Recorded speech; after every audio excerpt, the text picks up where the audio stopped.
அனைவருக்கும் வணக்கம். நான் தமிழரசி பாலமுருகன். இந்த பதிவு வந்து ஒரு அவசர பதிவு. அது மட்டும் இல்லாமல் மிக அவசியமான பதிவு. ஏன்னா நிறைய பேர் துளசி கல்யாணம், துளசி விவாகம் இந்த வருடம் என்னைக்கு அப்படின்ட்டு கடந்த 2-3 நாட்களாக கேட்டிருந்தாங்க. நான் இதை வந்து ரொம்ப தாமதமாக உங்ககிட்ட இதை ஷேர் பண்ணிக்கிறேன். ஸோ அதனால் நான் சாரி சொல்லிடுறேன். நாளைக்கு தாங்க வந்து இந்த ஆண்டோட 2025ஆம் ஆண்டோட துளசி கல்யாணம் நவம்பர் 2 ஞாயிற்றுக்கிழமை அன்று நடைபெறவிருக்கிறது. நம்ம எல்லார் வீட்லேயும் இருக்க வேண்டிய மிக முக்கியமான செடி என்ன அப்படின்னு பார்த்தீங்கன்னா துளசி செடி. இது வந்து ஆன்மீக காரணங்களுக்காக நிறைய பேர் வச்சு வளர்ப்பாங்க. அது மட்டும் இல்லாமல் மருத்துவ காரணங்களுக்காக சின்ன குழந்தைங்களாம் இருக்கக்கூடிய வீட்டில் இந்த துளசி செடி நிச்சயமாக இருக்கணும்.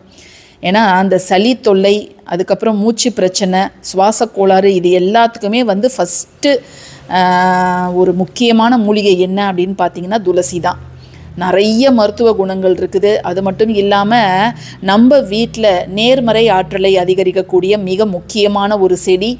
இந்த செடி இருக்கக்கூடிய இடத்துல எந்தவித கெட்ட சக்திகளோ துஷ்ட சக்திகளோ அந்த இடத்த வந்து அண்டவே அண்டாது. நிறைய பேர் துளசியை வந்து அழகாக மாடத்தில் வச்சு பராமரித்து அதற்கு தினசரி பூஜைகள் செய்து வருவாங்க. இன்னும் சில பேர் அவங்களே வளர்க்காட்டினா கூட எப்படியாவது துளசி செடி அவங்க காம்பவுண்டில் எங்கேயாவது இருக்கும். சரிங்களா?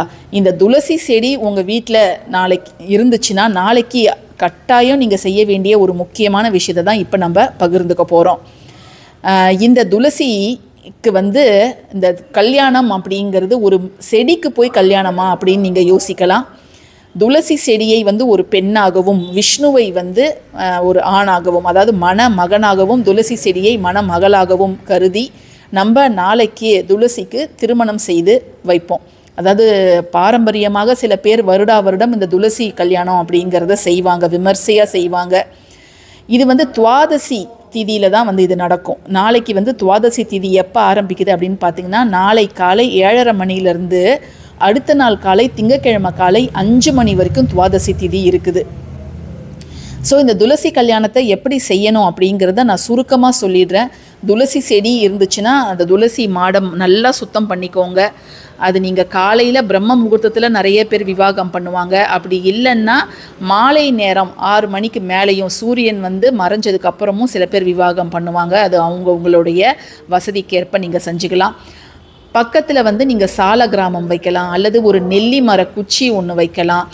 துளசி செடியை ஒரு பெண்ணாக பாவித்து துளசி செடிக்கு வஸ்திரம்லாம் சாத்தி அதற்கு கழுத்தில் செயின்லாம் போட்டு பொட்டுலாம் வச்சு பூவெல்லாம் வச்சு அலங்காரம் செய்து பக்கத்தில் சால கிராமமோ அல்லது சில பேர் கிருஷ்ணரோட சிலை இருந்தாலும் வைப்பாங்க. இன்னும் சில பேர் நெல்லி குச்சிகளை வைப்பாங்க. அதற்கு முன்பு நம்ம மஞ்சள் பிள்ளையார் பிடிச்சு வச்சு விளக்கெல்லாம் ஏற்றி வச்சு சில பேர் கலசமும் வந்து வைப்பாங்க.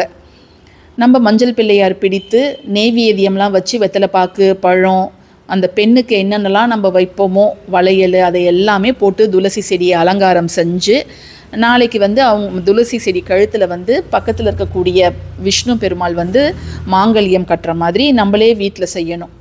சரிங்களா? ஸோ இதெல்லாம் அந்த இடம்லாம் ரொம்ப அழகாக நம்ம சுத்தம் செய்து அதை நம்ம நல்லபடியாக செஞ்சோன்னா அதனால் நமக்கு பல புண்ணியங்கள், பல வரங்கள் அப்படிங்கிறது நமக்கு கிடைக்கும்.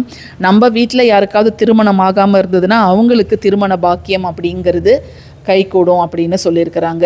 ஏன்னா துளசி அப்படிங்கிறவங்க எவ்வளவு உன்னதமானவங்க, அதில் எவ்வளவு தேவர்கள், மும்மூர்த்திகள் எல்லாருமே அதில் குடியிருக்கிறாங்க துளசி செடியில். போன ஜென்மத்தில் துளசி அப்படிங்கிறவங்க பிருந்தா அப்படிங்கிற ஒரு பெண்ணாக பிறந்ததாகவும், ஜலந்தர் அப்படிங்கிற ஒரு அரக்கனை அவங்க மணந்ததாகவும், அந்த ஜலந்தரை அழிப்பதற்காகவே பெருமாள் வந்து அந்த ஜலந்தர் ரூபத்திலே வந்து அவங்களுடைய அந்த கன்னித்தன்மையை, அந்த என்ன சொல்கிறது, பிரம்மச்சரியத்தை கைவிட்டதால் ஜலந்தர் வந்து உயிர் இழந்துடுறாரு. அதனால் கோபம் கொண்ட பிருந்தா பெருமாளை வந்து நீ வந்து ஒரு கல்லாக மாறிடுவ அப்படின்னு சொன்னதால தான் அவர் சால கிராமமாக மாறிடுவார். அதுக்கப்புறம் அடுத்த ஜென்மத்தில் நீ வந்து ஒரு தாவரமாக பூமியில் பிறப்பாய், உன்னை வந்து நான் அப்புறம் திருமணம் செஞ்சுக்கிறேன் அப்படின்ட்டு பெருமாள் சொல்லுவார். அந்த திருமணம் தான் நாளைய தினம் அப்படிங்கிறது நடக்க போகிறது. இப்போ துளசி செடி இருக்கிறவங்க வீடுகளில் எல்லாருமே இந்த துளசி கல்யாணத்தை பண்ணுவாங்களா அப்படிங்கிறது சந்தேகம்தான். ஏன்னா நிறைய பேருக்கு இந்த பழக்கம் அப்படிங்கிறது இல்லை. என்ன தான் வந்து நம்ம துளசி மாடம் வீட்டில் வச்சுருந்தாலும் 2 நெய் தீபங்கள் நாளைக்கு நீங்கள் துளசி செடிக்கிட்ட ஏற்றி வைங்க. அதை மாதிரி தீப தூபம்லாம் நாளைக்கு காமிங்க. ஸோ நாளைய தினம் ஞாயிற்றுக்கிழமை அப்படிங்கிறதால நீங்கள் வந்து துளசி கல்யாணம் பண்ணுற மாதிரி இருந்ததுன்னா நீங்கள் வந்து அசைவம் நாளைய தினம் சாப்பிடக்கூடாது. சரி, எங்களுக்கு வந்து கல்யாணம் செய்கிற அளவுக்கெல்லாம் எங்களுக்கு வந்து பழக்கம் இல்லைங்க, நாங்கள் புதுசாக ஒன்று ஆரம்பிக்கணும்னு தோணலை அப்படிங்கிறவங்க நாளைக்கு உங்கள் வீட்டில் துளசி இல்லைன்னா ஒரு துளசி செடியை வாங்கி உங்கள் வீட்டில் வைத்து பராமரிப்பது அப்படிங்கிறது ரொம்ப நல்லது. துளசி செடி வச்சா மட்டும் பத்தாதுங்க, அது ரொம்ப சுத்தமான இடத்துல நம்ம வைக்கணும். நம்ம வீட்டில் எந்த இடத்துல வைக்கணும் அப்படின்னு கேட்டிங்கன்னா நார்த் ஈஸ்ட், வடகிழக்கு, ஈசானியம் தான் ரொம்ப ரொம்ப நல்ல இடம். எந்த இடத்துல வைக்கவே கூடாது அப்படின்னு கேட்டிங்கன்னா அக்னி மூலை, தென்கிழக்கில் நம்ம வைக்கவே கூடாது. அதையும் நீங்கள் கவனத்தில் எடுத்துக்கோங்க. இப்போது நாளைக்கு துளசி செடிக்கு அடியில் நாம் வைக்க வேண்டிய மிக மிக அற்புதமான ஒரு தன ஆகர்ஷண பொருள். ஏற்கனவே இந்த பொருளை நான் 3 ஆண்டுகளுக்கு முன்பு நம்ம சேனலில் ஒரு பதிவாக கொடுத்துருந்தேன். நிறைய பேர் செஞ்சு பார்த்துருந்தாங்க.